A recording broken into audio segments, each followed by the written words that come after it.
when your company fails, just don't come back home. Dad, I don't have money, I have to leave you.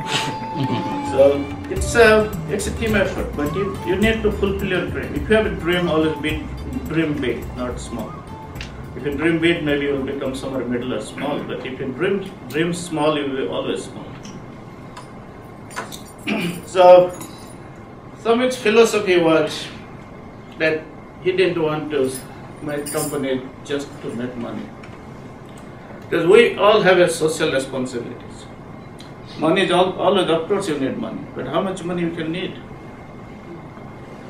You may have $1 billion in your bank, but you cannot spend $1 billion in 100 generations. So you make money to survive, you make money to grow your company, but the most important thing is give back to society, give job to people. A lot of people don't, if they have a good qualification, they cannot find a job. One example is in Protein Lounge in Bhubaneswar. Those people with bachelor's and master's degree, they probably would not have found a good job somewhere else. But now they are working in their Protein Lounge, making nice graphics. They are proud of their work, what they are doing. So that's the important thing. You're not only realizing your dream, also you're making other people realize their dream. So with this, I'll stop, and I hope I gave some message here to the young people to be entrepreneur, and we are always here to help. And if you want to, in future, need how to do your business, all these people here, they have successful business, and we are here to help. Good luck. Thank you. It was very inspiring. One of the things that we have realized is whenever we ask, why don't you come and consult us on a subject matter to candidates, we don't hear anything. And I believe the parents need to push, saying that, well, there are free helps available over here.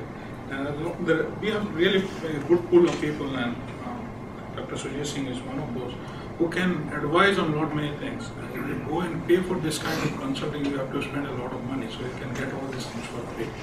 Okay, without taking much time, we would have the presentation on silver mobility by Adarsh Patra. Adarsh, can you come here?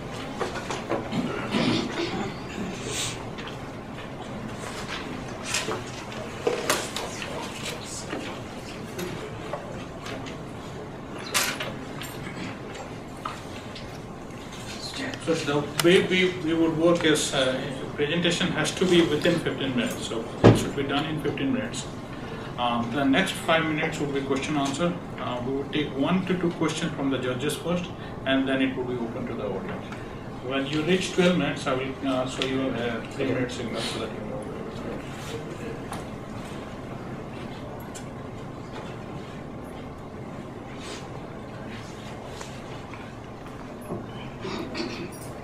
Everyone ready? Yeah. Right, so my name is Adarsh Patra, and the startup company that I'm presenting today is called Silver Mobility, and I'm from Portland, Oregon. So let's first talk about the market opportunity. 8% of India's population are considered to be senior citizens, and this number is expected to reach 20% by the year 2050. And essentially, increasing quality of life is increasing the amount of seniors in the world's population, and that's pretty self-explanatory. So we can see a new bracket of customers and a new essentially a new market. And so if we look closer to the age structure of India, we can see that here the percentages are laid out. So 0 to 14-year-olds, that makes up 29.7%, and then 15 to 64 is 64.9%, and 65 years and over is 5.5%. So this is not just in India. We can see it around the world. This is an age structure graph of the United States. This is the current standings of the age structure. The green is what it is, what it was in 2010. And if you look to the outer light purple or the darker purple, the dark purple is 2030, and then the lighter purple is 2050. So you can see that huge bulge is going to move up, and there will be that huge market of seniors that are going to need unique services. So we can see that this is a good investment for the future, because in the near future there's going to be a bulge of seniors. So healthcare is usually thought of as the only concern for senior citizens. However, this is not usually the case. There's several other concerns. So we tend to only focus on the health aspect, and the other needs are usually neglected. So here are some quotes from certain seniors that were interviewed in India. And so the first quote says, "We're not good at dealing with old age in this country. We shove people in a room and leave them sitting around a television." The other one says, "The elderly are warehoused and medicated rather than nurtured and listened to." So it is our duty to facilitate productive lives for our seniors. We need to, instead of just putting them in rooms and letting them live by themselves, we need to nurture them and basically interact with them. So now we can move on to what the elder problem is. And so apart from the healthcare issues, a lot of senior citizens in India and around the world that in underprivileged countries are complaining about the lack of the ability to move around. So there's transportation issues. They also express sentiment about loneliness and lack of emotional support. So these are things that families are having trouble providing because their lives are getting increasingly busier and there's just less time all around. And so while there are some government programs that India provides, the real fact is that maybe only 10% of these seniors will be able to actually realize these programs and gain the benefits due to income restrictions and whatnot. So there really is 90% or so of the market that's still open to these services that are would fix these problems like transportation, loneliness, and lack of emotional support. So thus there is a clear market opportunity to provide these things that families can't. So thus we have the startup of Silver Mobility. And so what Silver Mobility would do, it provides multiple services. So one of the services is tailored transportation.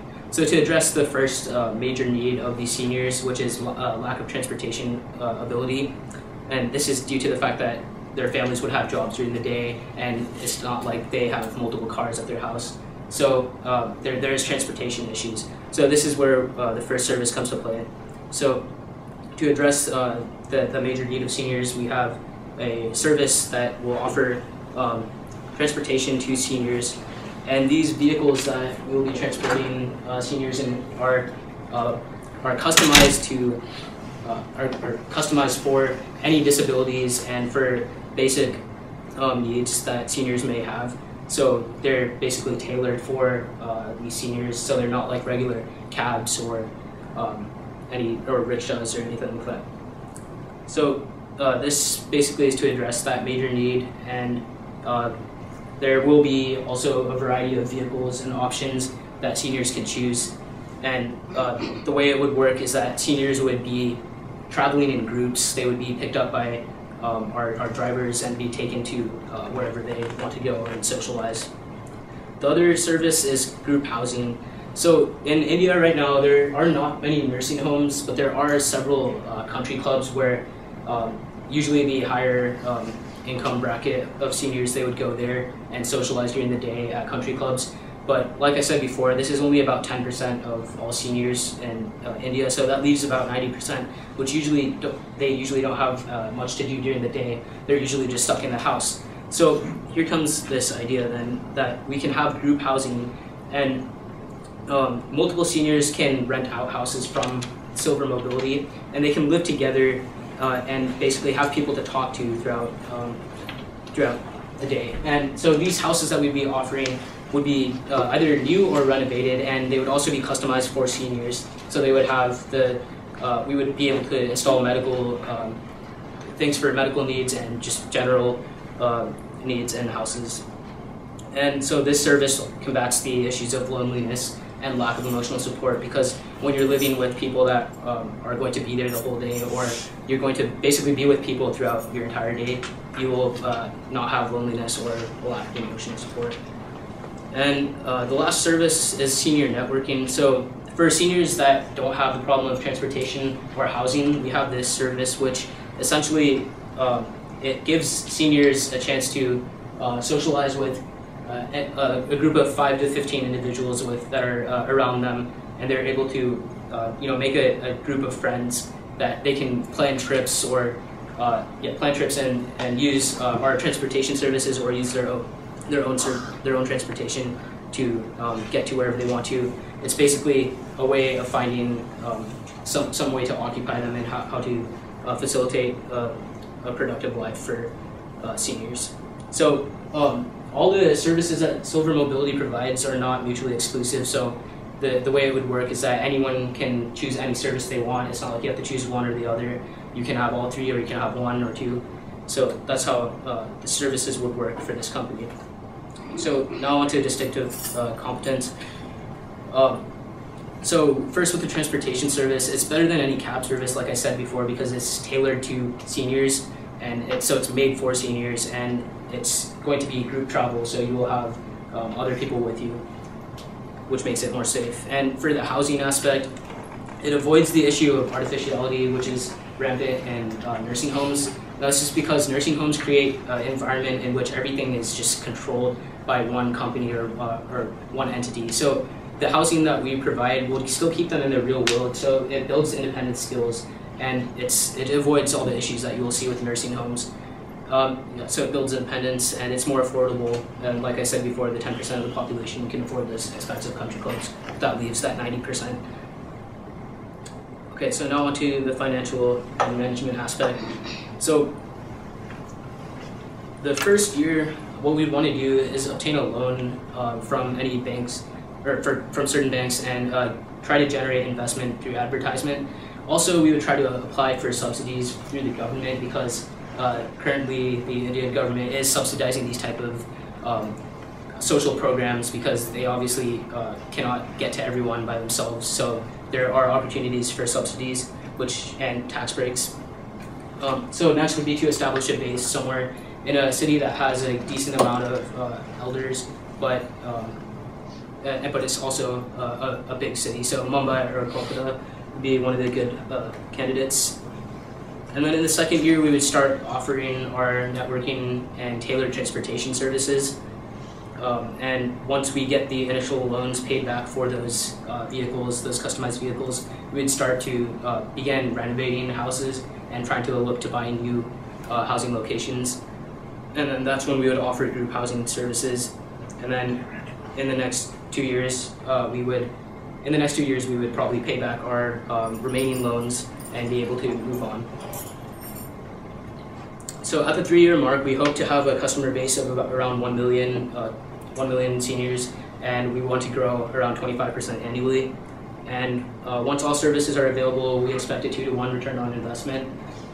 And due to the inherent demand that there is in India, we feel that the financial risk will be minimal. Okay, now onto the marketing plan. So to introduce Silver Mobility to the market, we plan to have traditional advertisements, because the target is seniors, and so a lot of seniors aren't really on the internet, so we'll have our traditional ways of advertisement through billboards, radio, television, and newspaper. And to advertise to their families, we would use the internet and through those advertisements.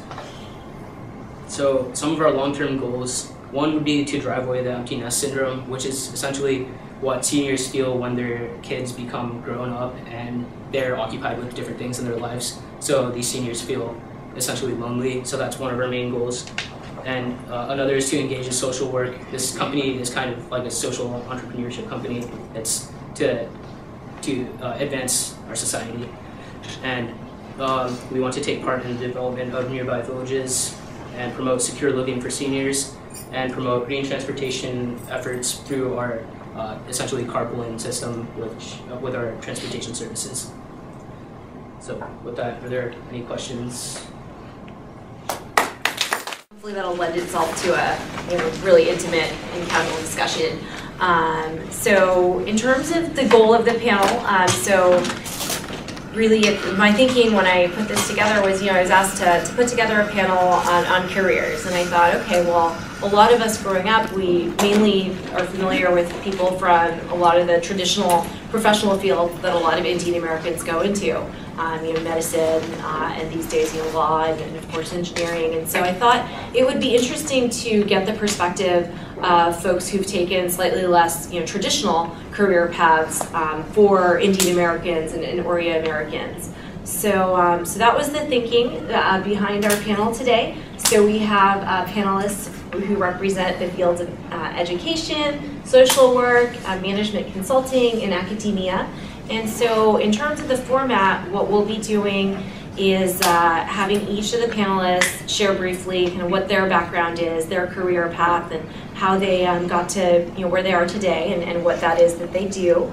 And then after that, I'll ask a few questions to just get the conversation going, and we really like to be a dialogue. And so we passed out note cards in case anyone would like to jot things down or pass up questions that they don't feel comfortable asking. I don't anticipate that really being an issue, but we're such a small group. But yeah, please raise your hand.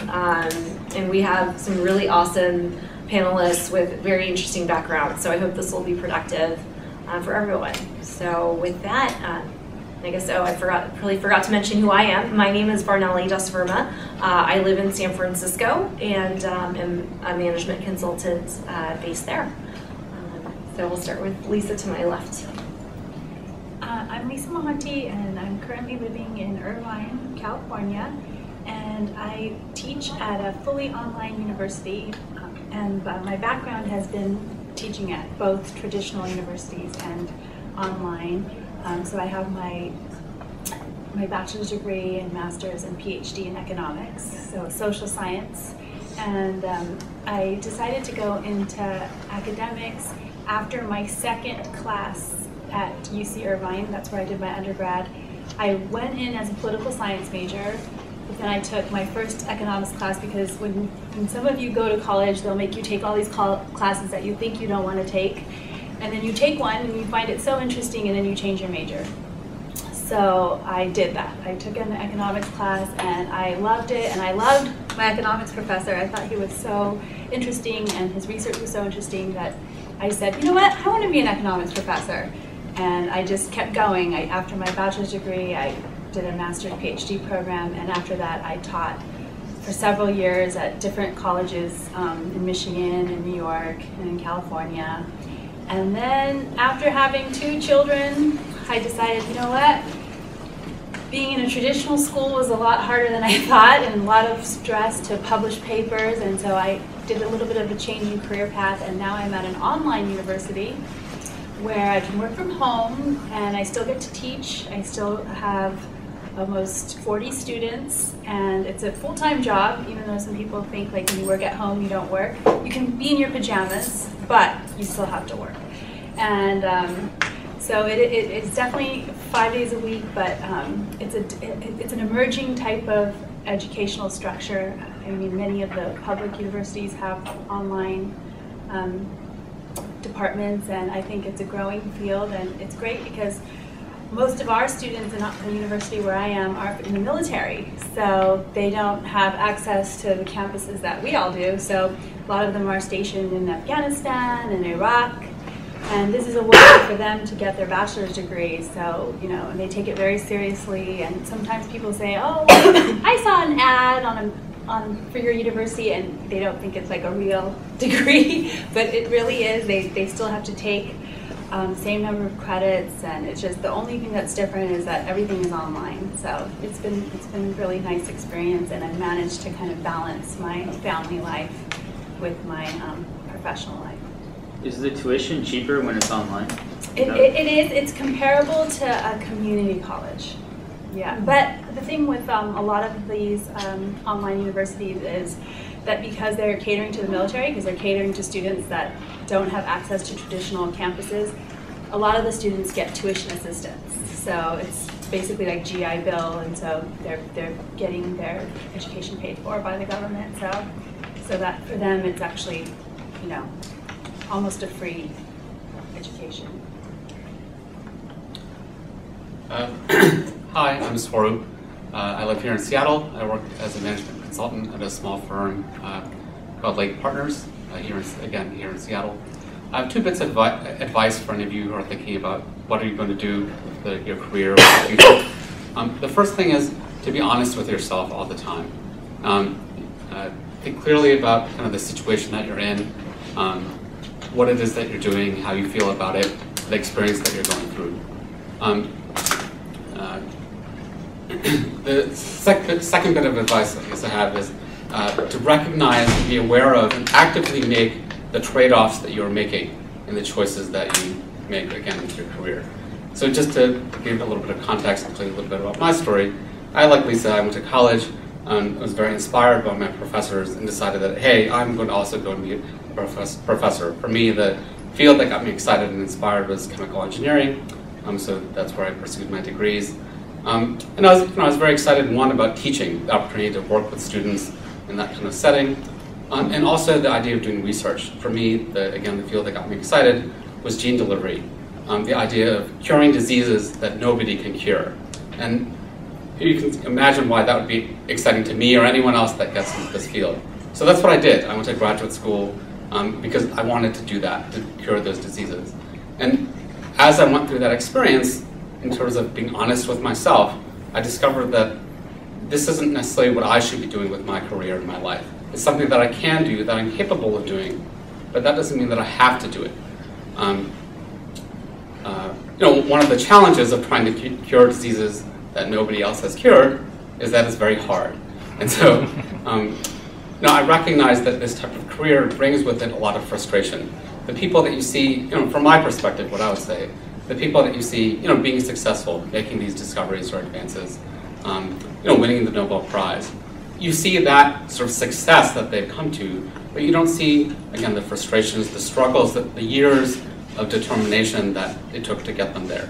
And I realized through that experience that I wasn't somebody who had that kind of determination. I got excited about the idea, but not the day-to-day work, sitting at the lab bench and designing all these experiments, and I'd have all these little samples day after day after day.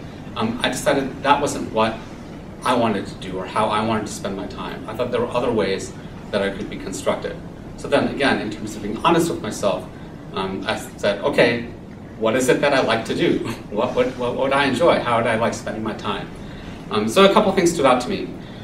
One thing that gets me really inspired or excited is helping other people with their problems. When you're a research scientist, what you're doing really is working on a problem that you care about, that you want to solve, that you're inspired and motivated by. And like I said, the thing I like is helping other people, whether that be like as a professor, as a teacher, or in whatever other setting. Another thing that I realized is that I like a lot of variety, so working on a lot of different things. When you're a scientist, there's one thing that you have to focus on, and just concentrate on that thing all the time, and be the world expert in that. And I found myself, when I had free time, not studying that thing, but reading articles in the newspaper about business or economics or what have you. So again, in terms of being honest with myself, I realized that I needed to find a setting that offered these types of opportunities, helping other people with their problems, working on a variety of different things. Another thing is working in a project-based environment, where things just end, where you work on something for a little while and then it's over. I really liked finishing my homework when I was in school or when I was in college.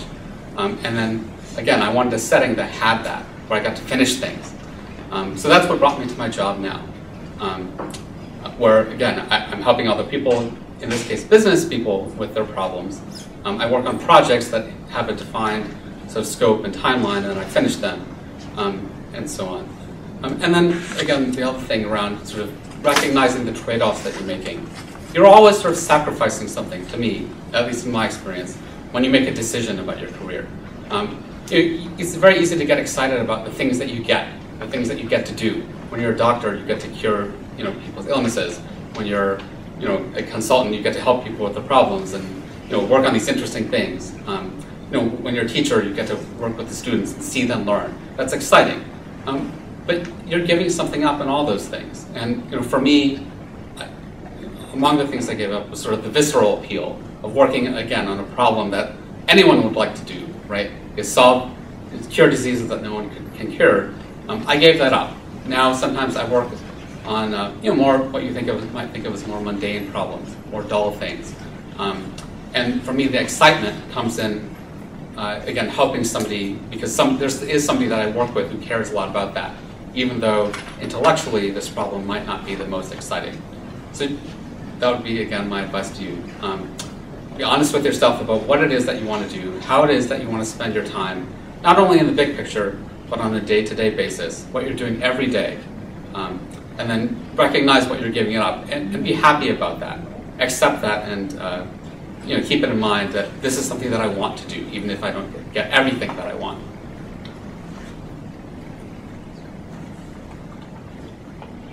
It's really inspiring, actually, for me sitting here listening to people who are a little older and have kind of maybe done a lot more of the exploration that I'm doing right now.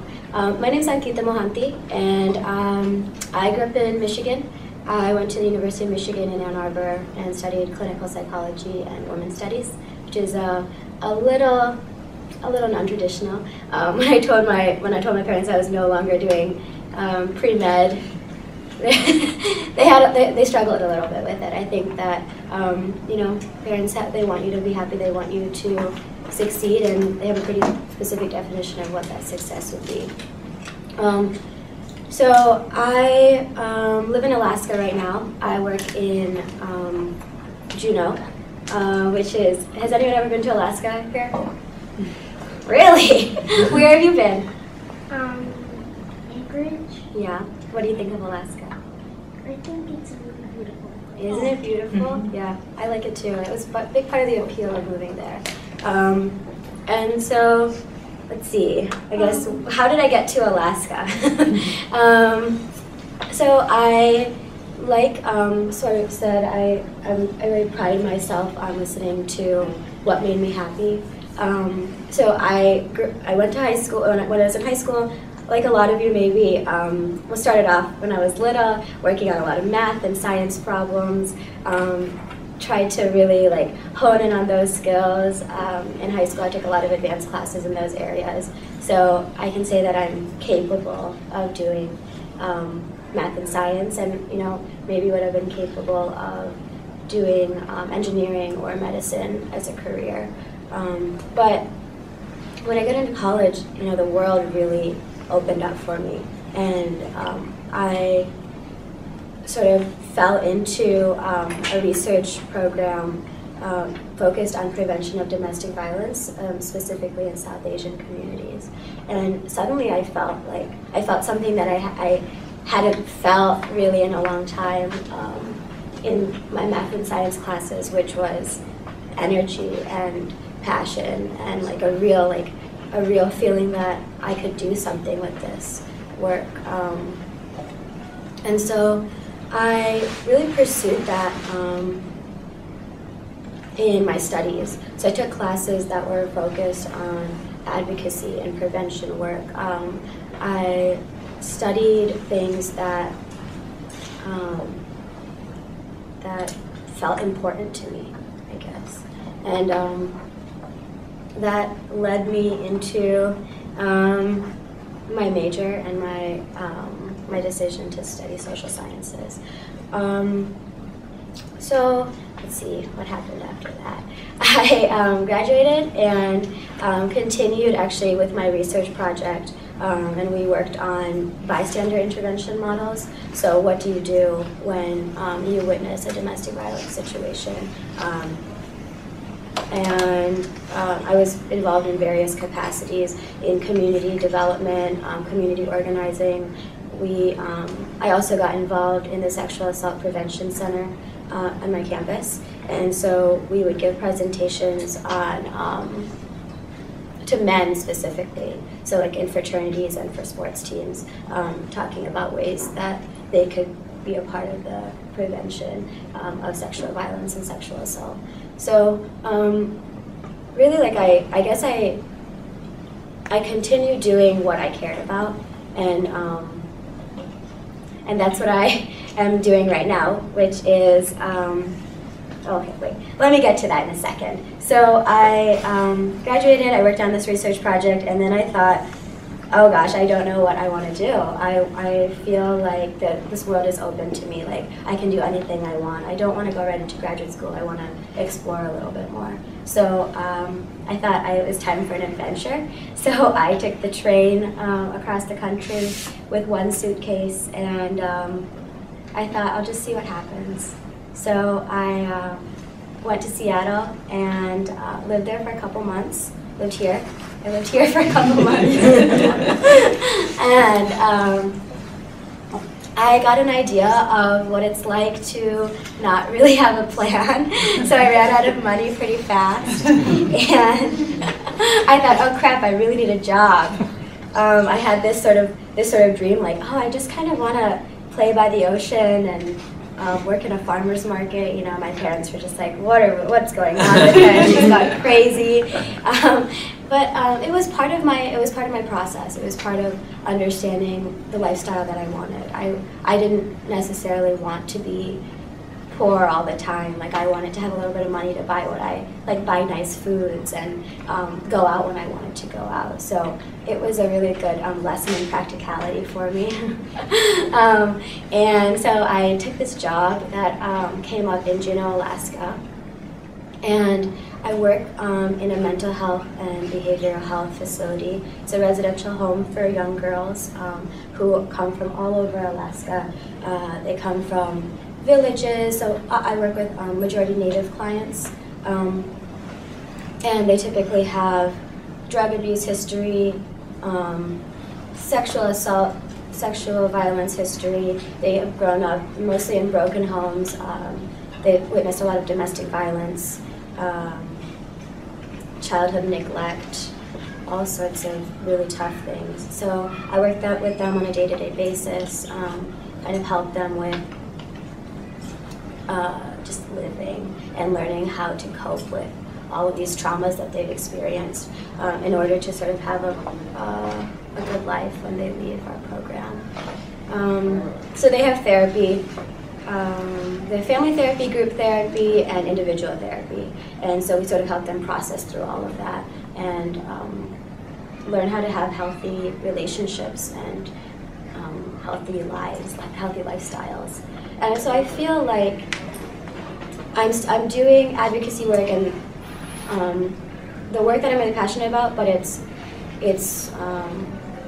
direct contact work, direct impact. It's not so much prevention. It's not prevention before the issues actually happen, but it's a form of prevention work because we're giving them the skills in order to prevent further abuse and violence from happening in their lives. And I feel really good about it most of the time. It's really hard. It can be really draining, and it doesn't pay very much, but the rewards are amazing. It's the hardest thing I've ever done, but it also feels like the best thing I've ever done. It's these kids come to you and they don't know they have very little sense of right and wrong and what sort of relationships they want to pursue. So if I can help them understand this is what I want and help them become aware of what they're feeling and what they're thinking and just a way to manage their lives, that feels really powerful to me. So that's where I am right now, and I'm open to other career goals and options. Again, my passion lies in advocacy and prevention work. Especially in the South Asian context, because it's something I feel very connected to. But yeah, I don't know where the next adventure lies. I might be living in a different country next year, or I might still be in Juneau, or who knows? I don't actually know. So that's exciting for me. Yeah, that's all I have. Cool. So my name is Akash Pandey, and I'm on this panel as a teacher, from the education field, I guess. But the school that I teach at and the kind of teaching I do is fairly different from a lot of the schools that many of you may be familiar with. And so I'll get into that in a second, but just to give a little bit of my background. I grew up in Santa Cruz, California. And I went to a charter school in high school, and I think the reason I wanted to start there is because rather than a big public school, what this school kind of allowed me to do was to explore everything I was kind of interested in. And so whether that was like theater or sports or like law, like mock trial, or just like friendships with a lot of people who are interested in all kinds of things. And so that, instead of, you know, me being, I feel like if I'd gone to a big public school, I might have gotten stuck in a clique, and that might have made me a little more close-minded about things. But my situation in high school allowed me to kind of like think about things in kind of a different way. So I went to college in Berkeley, and Berkeley is a huge public school, as many of you know. And so obviously this was a little different for me, going from like a small school to a really large school, and I had to make kind of adjustments on that end. But by kind of like my junior year, I took a lot of different classes my first 2 years, and you know, didn't really know exactly what I wanted to do. Had an interest in politics, had an interest in all kinds of things. But my junior year, I took this class in the education department at Berkeley called Education 190. And after that, it's a student facilitated class, and it's called Current Issues in Education. And the idea of the class is that we can teach each other. So it's a class of 30 to 40 students. You all go in the class, and there's an issue pretty much every class, be it gender, be it sexuality, be it disabilities. And instead of having a kind of lecture or someone on the board telling you about the issues, you just tell stories about your experiences in high school, your experiences growing up. And that was kind of the basis of the class, that we all are here at Berkeley, but all of us came from different environments, whether that's urban or rural, whether that's a small school or a big school, whether that's private or public. And the kind of commonality between everyone was that we all struggled in some way. And right today, we're all struggling with something, be it something that you think is insignificant compared to other people's problems, or something that you think is very significant. And the class allowed us to all be kind of vulnerable and talk about what are these issues that are bothering us, and giving us that forum. I got to know a lot of people, and I also kind of figured out that education is something that I really enjoy, just being around people and learning and seeing them grow and develop, seeing them tell their stories, being able to tell my story to them, convey my passions to them. And so when I was a senior, I decided I really wanted to teach in kind of a low-income area, and I applied to various teaching programs, and I got into one in Oakland. And this was to teach special education in Oakland. And I was like, okay, let's do this. I think I'm ready for this. And we had like a summer training program. It was called Oakland Teaching Fellows. And I was in a class with, it's an early childhood special education. So it was a bunch of 3-year-olds, and it was a severe autism special day class, which means that, so when I first figured out the class, they were like, there's about 8 kids and 4 teachers. And I was like, why do we need 4 teachers for 8 kids? And as I stepped into the class, I soon realized that there should have been 8 teachers for 8 kids. I mean, it was very, very low functioning, and you know, if they hit one of their IEP goals, which would be like walking, you know, 5 steps without falling down or something like that, it was a big accomplishment. And the reason that I liked it, I got engaged in it, is because I wanted something with that steep learning curve, where every day was new and fast paced. And I enjoyed it. What happened was that, and for those of you familiar with Oakland, it's a low-income area, and their school district their school district suffers from like major budget cuts. California, as many states have a lot of financial issues, and so they had to cut the program, like part of the program, while I was doing it. And so they kind of like, it seemed like I was going to be like hung out to dry. Like they were like, sorry, we thought there was a position, but there might not be. Luckily, by, you know, whether it's by divine blessing or whatever, I found a different position at a school in Menlo Park. Not a low-income area by any means. It's a private school, K through 8 progressive education. But I became a 7th and 8th grade teacher there. And it's been a really, really interesting year, because I teach 40 kids. And the whole idea of the school's been around for like 90 years. And for teachers who have been there, teachers who've taught there for 30, 40 years, they sometimes joke that it's a little like Hogwarts, like Harry Potter. Like they'll be like, oh, the Ciramelli family, we know them. They're a good family. They go back generations. And so there's like kids who go there, their parents have gone there, their grandparents have gone there, and it's fostered this really strong sense of community and values that are specific to the school. And I've kind of like jumped into this river and gone with the flow, and totally been able to infuse my own passion.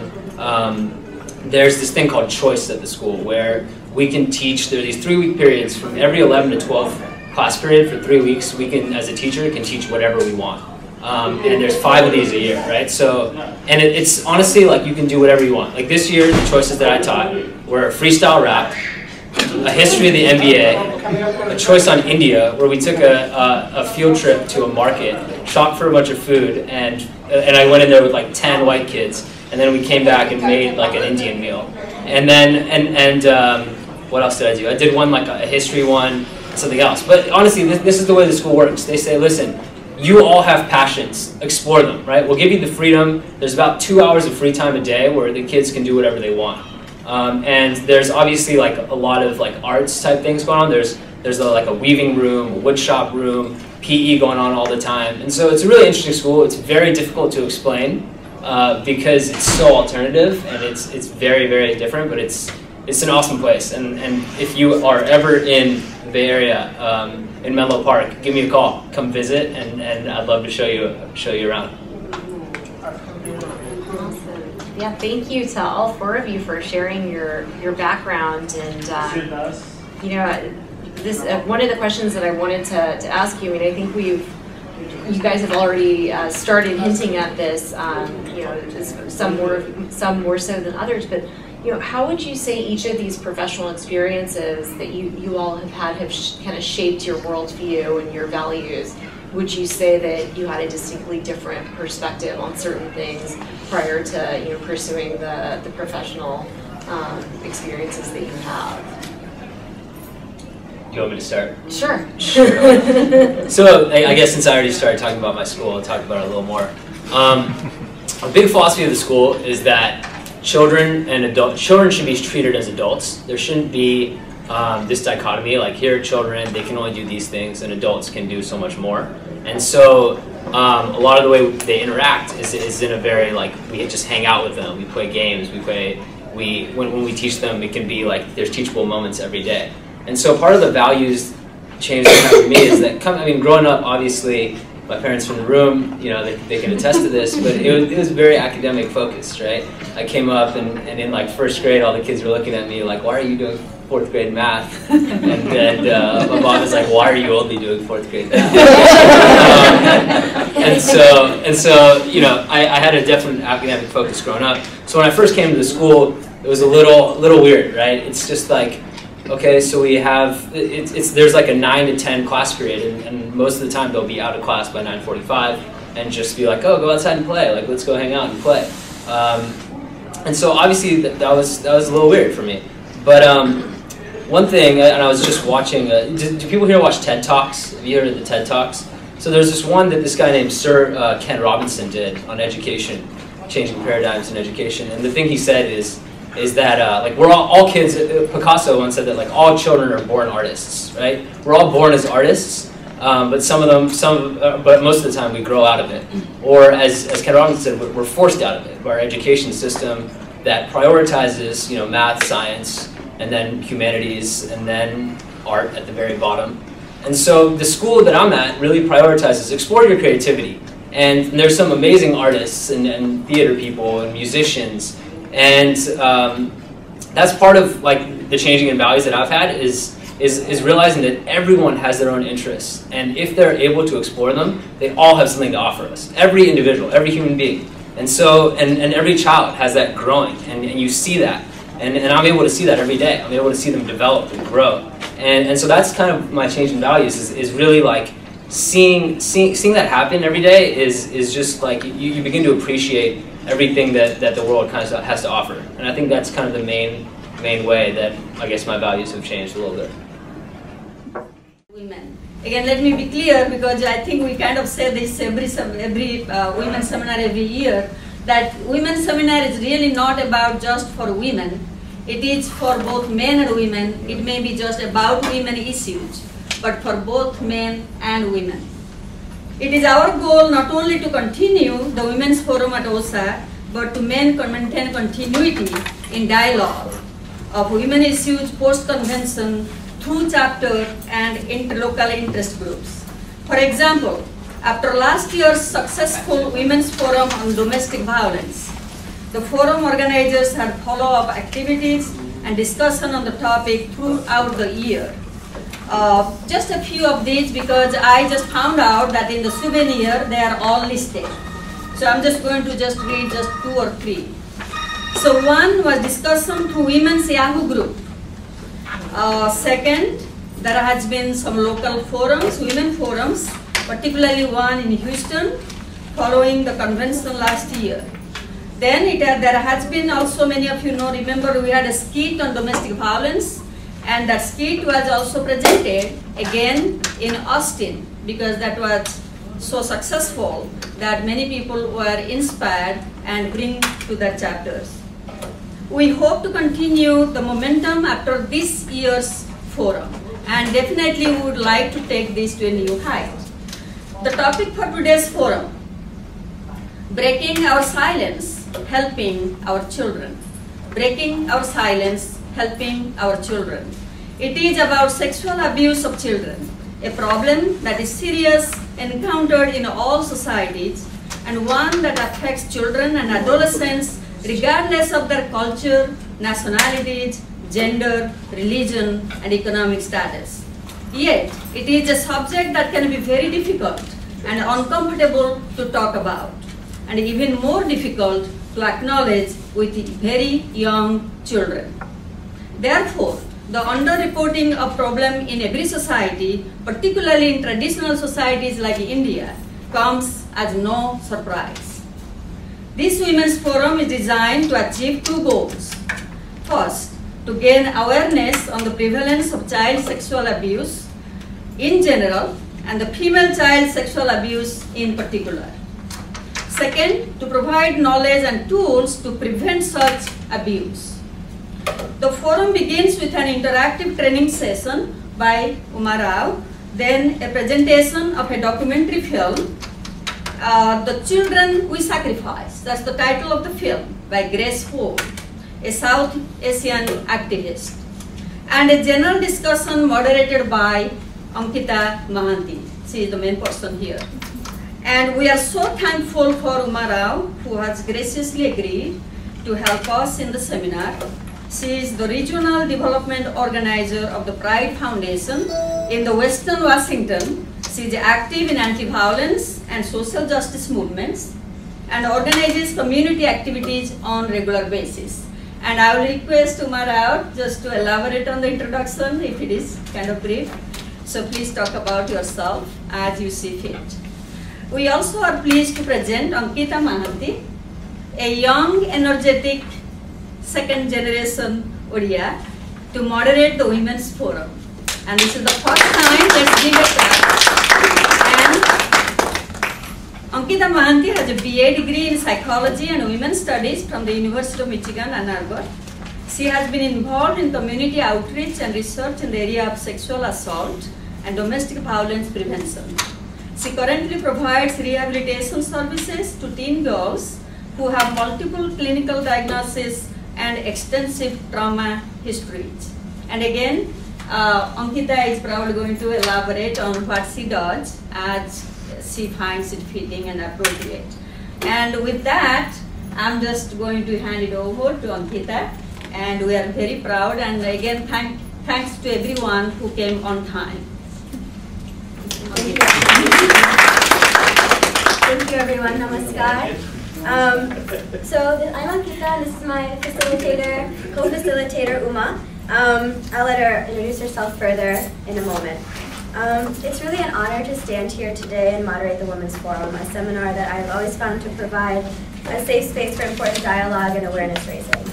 A few years ago, Annapurnanti very bravely asked me to speak at the Women's Forum and gave me free rein to explore any facet of American Indian identity that I found fit. Much to my parents' chagrin, I decided to get really bold and talk about sex, sexuality, and dating. But what happened was really amazing. in a room full of aunties and uncles, there was honest conversation, open dialogue between the very young and the very old, and to me that's kind of what makes a successful seminar. So I'm really happy to create, I want to create a similar environment here and a really safe space to discuss a potentially uncomfortable topic. So to create this safe space, I want to set a few ground rules. I'll ask that you guys raise your hand and that I'll call on you if you have anything to contribute to the discussion. Also, please be mindful to address the issue and not the person when you would like to, talk about anything or confront a certain idea. Consider stepping up and stepping back. So if you're someone who doesn't speak up very much, please contribute as much as you can, step up to the floor. If you're someone who tends to speak a lot, maybe take a step back today. Try not to assume other people's experiences. We all come from a variety of backgrounds, and we want to leave this as unjudgmental as a space as possible. So on that note, if you ever need to step out to take care of yourself, if you feel uncomfortable or if you feel triggered at any time, please do so. And that will be done with no judgment. That's a group agreement. If you could keep your cell phones on silent, and yeah, I'm really excited to be here today. So if we could all agree on those basic rules, I think we'll have a really great space to have the conversation here. So today we'll be talking about child sexual abuse, and we're going to be starting with the educational training leading into a clip of a documentary. And then we're going to have a discussion about the film and hopefully some activities that will help really describe what we're talking about in a more tangible way. And the reason that we're talking about this today is to help break the silence, as just Nancy said. So we'll get started, and if Uma, you want to add anything about yourself, and you can move right into the training. Thank you for having me, Namaskar. My name is Uma. I'm not Oriya. I'll just come out and say that right now. I'm actually Telugu, but my mom grew up in Jharsuguda, so I think that qualifies me to be here, maybe. But Nirmala Auntie asked me to be here, and I'm really, really proud that she asked me and honored, so thank you for that. And just to give you a little bit of context about who I am, I currently work for the Pride Foundation, but have been doing anti-violence work for about 10 years, or maybe even more than that. I worked for a sexual assault agency in Virginia, where I grew up, for 5 years. I moved to Seattle and worked for CHAYA, which is an anti-violence program for South Asian families and communities here in Washington State. And I worked there for 5 years as well, and I was their director for a year. And I was on the board of the King County Coalition Against Domestic Violence and the Washington State Coalition Against Domestic Violence as well. I was the board president. So this is an issue that's really important to me, and certainly something that's most important when we're talking about our own communities, because of course it's prevalent in our own communities. So I wanted to just set us up today by starting and talking about the concepts of abuse. It seems like everyone has been a little bit familiarized with the concept of domestic violence, but I don't think it ever hurts to actually more and kind of refresh your memory. So what we hope to do today was to start by just talking through those concepts and grounding us before we watch the film, so you have some context of what the dynamics are and what the survivors are talking about in the film, and then maybe exploring that more. So just like Ankita said. And also to repeat what she said, I think it's very likely, almost any time, when you're in a room with several people, that people have experienced this issue before in the past, whether you know someone or you yourself have experienced it. So at any point in time, please do feel free to get up, take care of yourself, leave the room. No one's going to think anything, or assume anything about you. So I just wanted to restate that. Yeah, and then our hope is that we have more time and space for questions also later. So let's just start. Does everybody have this handout that says working definitions on it? So you'll notice that we're going to start, we're talking about domestic violence because generally we're talking about the context of violence as an issue of power and control. And then of course we're going to talk in depth about child sexual abuse as well. And the film is completely centered on child sexual abuse as well. So are there any questions about that? Okay, we'll just start. So just a few definitions to get started. Domestic violence, and Adi, this might be familiar to you because I know you went through this training with me, but it's a pattern of power and control. And we'll talk more about that. But it's established and maintained through a variety of tactics. And we'll talk more about the tactics as well. But the tactics may or may not include physical violence. So oftentimes when we think about domestic violence, we think, oh, it's about somebody beating someone else, and that's it.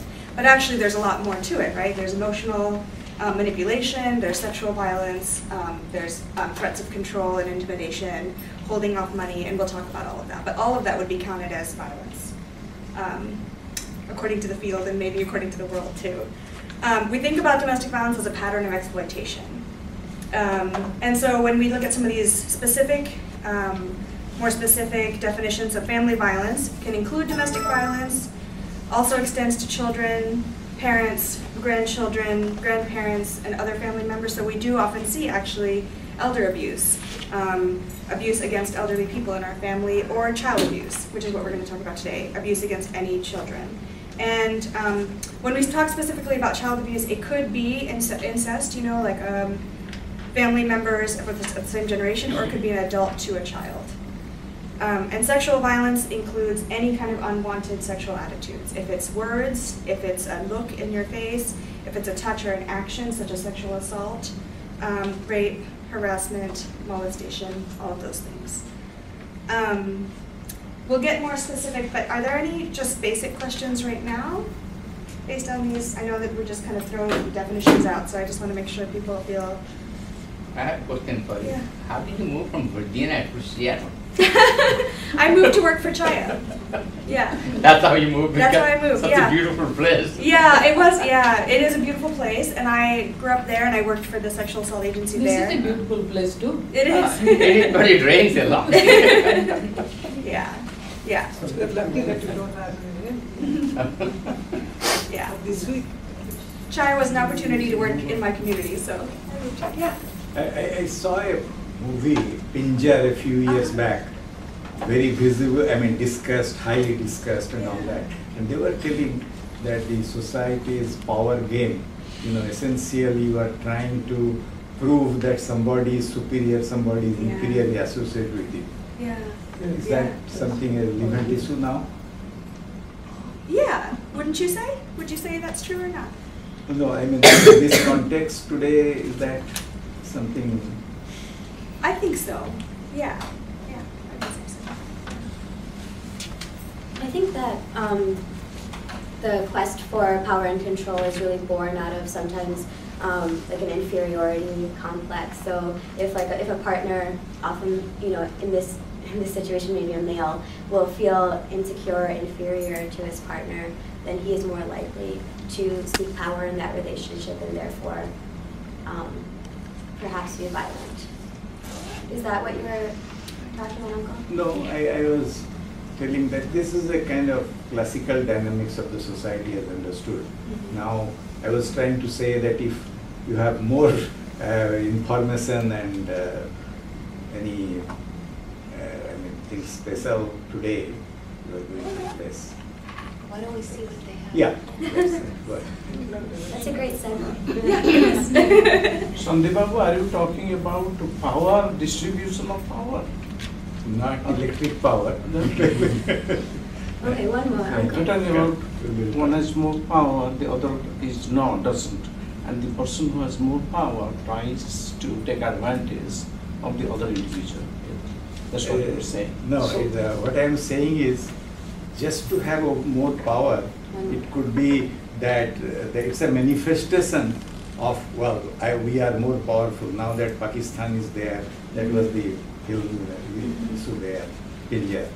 And it's nothing to do with, they took a revenge of some generations back of those kinds of things. Yes. Perception of power and having the real power are two different things. Very often the perception of power and having the power are highly correlated. You see? Yeah, and I think, Uncle, do you have anything to add before we move on? I think two things. One is that now there is clarity that power is a constitutive element of every relationship in which human beings engage in.